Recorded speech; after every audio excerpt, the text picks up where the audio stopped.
सभी श्रोताओं का प्रेरणादायक कहानी में हार्दिक स्वागत, अभिनंदन। आज के इस वीडियो में आप सभी के सामने प्रस्तुत है एक कहानी जिसका शीर्षक है मैं ऐसा क्यों हूँ। बढ़ते हैं कहानी की तरफ। पट्टू तोता बड़ा उदास बैठा था। माँ ने पूछा, क्या हुआ बेटा, तुम इतने उदास क्यों हो? मैं अपनी इस अटपटी चोंच से नफरत करता हूँ, पट्टू लगभग रोते हुए बोला।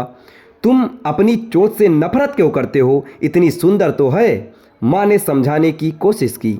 नहीं, बाकी सभी पक्षियों की चोंच कहीं अच्छी है।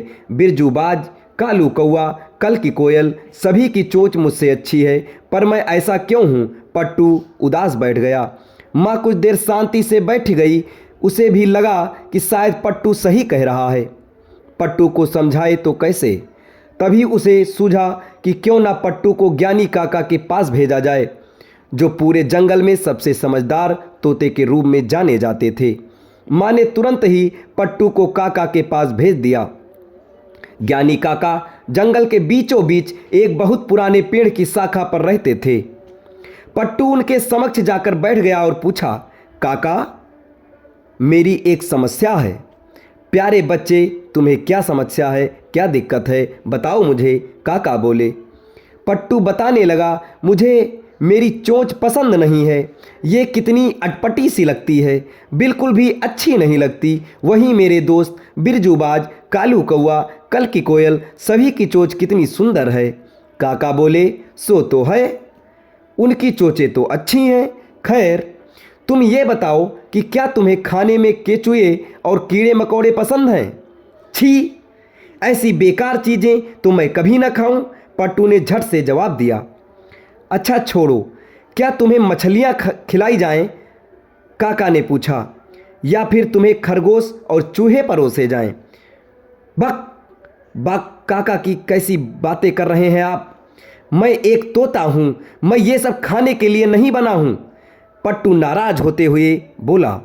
बिल्कुल सही, काका बोले, यही तो मैं तुम्हें समझाना चाहता हूँ।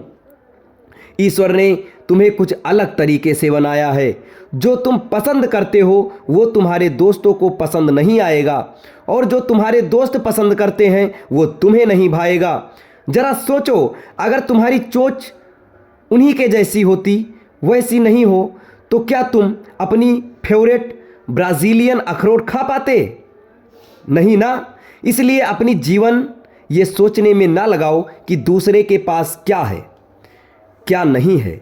बस ये जानो कि तुम जिन गुणों के साथ पैदा हुए हो उसका सर्वश्रेष्ठ उपयोग कैसे किया जा सकता है, और उसे अधिक से अधिक कैसे विकसित किया जा सकता है। पट्टू काका की बात समझ चुका था। वह खुशी खुशी अपने माँ के पास वापस लौट आया। पट्टू तोते की तरह बहुत से लोग अक्सर अपने पॉजिटिव पॉइंट्स को काउंट करके खुश होने के बजाय दूसरों की योग्यताएं और उपलब्धियां देखकर कंपैरिजन में लग जाते हैं।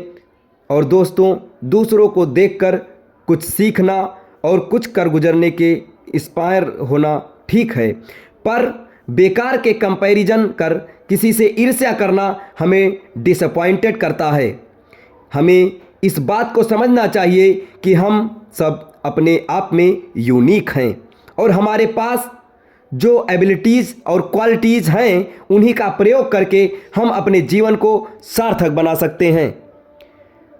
दोस्तों, ये कहानी आपको कैसी लगी? अगर अच्छी लगी तो कमेंट बॉक्स में ज़रूर बताएं और हमारे चैनल के साथ बने रहें। धन्यवाद।